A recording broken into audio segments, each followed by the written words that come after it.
Assalamualaikum warahmatullahi wabarakatuh. Pada kesempatan kali ini saya akan memaparkan materi mengenai populasi dan sampel penelitian. Jadi hampir seluruh penelitian hanya dilakukan terhadap sampel, bukan kepada seluruh populasi. Namun hasil penelitian atas sampel diberlakukan untuk seluruh populasi. Pengertian populasi dan sampel. Pengertian populasi yaitu jumlah keseluruhan dari satu satuan atau individu yang karakteristiknya hendak diteliti. Pengertian sampel yaitu sebagian dari populasi yang diambil secara representatif yang bersangkutan atau bagian kecil yang diamati. Selanjutnya, alasan penggunaan sampel. Yang pertama ada masalah waktu, yang kedua ukuran populasi, yang ketiga masalah biaya, yang keempat masalah ketelitian, yang kelima masalah ekonomis, yang keenam percobaan yang sifatnya merusak.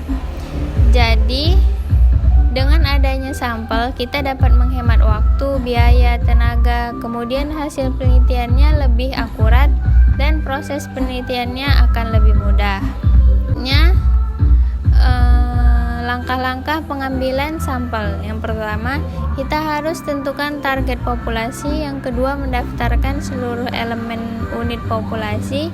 Yang ketiga, menentukan sumber informasi. Yang keempat, menentukan jumlah anggota sampel. Yang kelima, menentukan teknik sampel. Yang selanjutnya ada jenis-jenis teknik pengambilan sampel terbagi dua. Yang pertama ada probability dan non-probability. Yang probability yang pertama ada simple random sampling, yang dimana sampel menggunakan cara ini memberikan kesempatan yang sama bagi setiap anggota populasi untuk menjadi sampel penelitian. Cara pengambilannya menggunakan nomor undian. Contohnya, dalam suatu penelitian dibutuhkan 30 sampel, sedangkan populasi penelitian berjumlah 100 orang. Selanjutnya, peneliti membuat undian untuk mendapatkan sampel pertama. Setelah mendapatkan sampel pertama, maka nama yang terpilih dikembalikan lagi agar populasi tetap utuh sehingga probabilitas responden berikutnya tetap sama dengan responden pertama. Yang kedua ada systematic random sampling, yang dimana metode ini menggunakan interval dalam memilih sampel penelitian. Misalnya sebuah penelitian membutuhkan 10 sampel dari 100 orang, maka jumlah kelompok intervalnya 100 dibagi 10 sama dengan 10. Selanjutnya responden dibagi ke dalam masing-masing kelompok, lalu diambil secara acak tiap kelompoknya. Contoh sampel ini pengambilan sampel pada setiap orang ke-10 yang datang ke puskesmas. Jadi setiap orang yang datang di urutan 10, 20, 30 dan seterusnya, maka itulah yang dijadikan sampel penelitian. Yang ketiga ada stratified random sampling, yang dimana metode ini mengambil sampel berdasarkan tingkatan tertentu. Misalnya, penelitian mengenai motivasi kerja pada manajer tingkat atas, manajer tingkat menengah, dan manajer tingkat bawah. Proses pengacakan diambil dari masing-masing kelompok tersebut.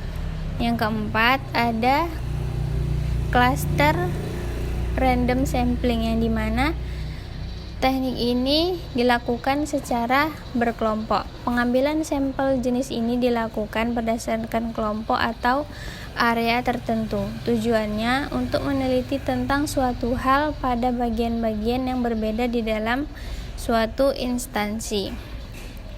Contohnya, penelitian tentang kepuasan pasien di ruang rawat inap, di ruang IGD dan di ruang poli, di RSA dan sebagainya.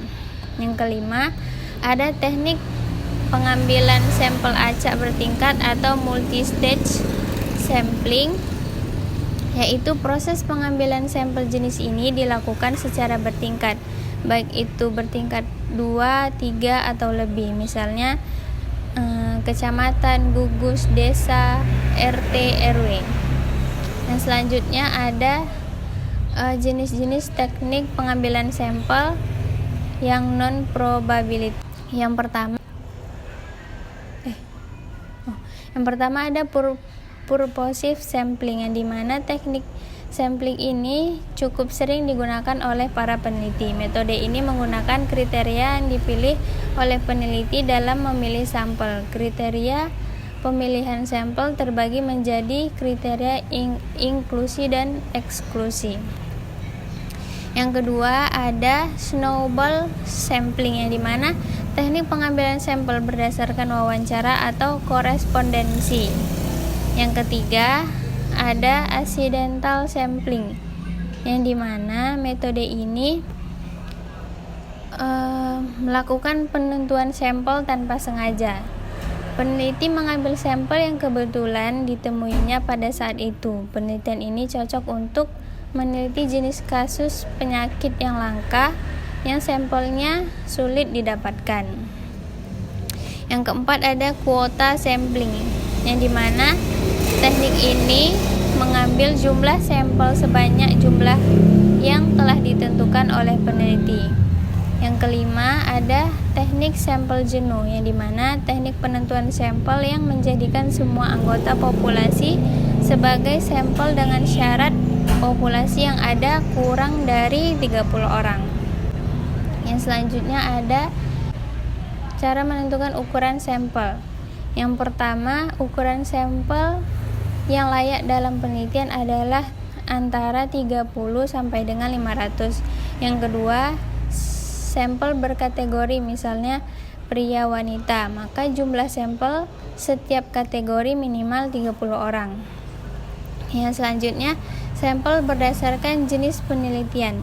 Bila menggunakan analisis multivariate, korelasi atau regresi berganda, maka sampel sama dengan jumlah variabel dikali 10. Contohnya 5 dikali 10, maka sampelnya ada 50.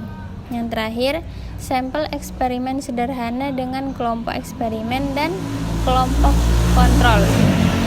Maka jumlah anggota sampel masing-masing antara 10 sampai dengan 20. Demikianlah materi yang saya sampaikan pada kesempatan kali ini. Semoga bermanfaat bagi kita semua. Apabila ada kesalahan kata, saya mohon maaf. Kepada Allah saya mohon ampun. Wabillahi taufiq wal hidayah. Wassalamualaikum warahmatullahi wabarakatuh.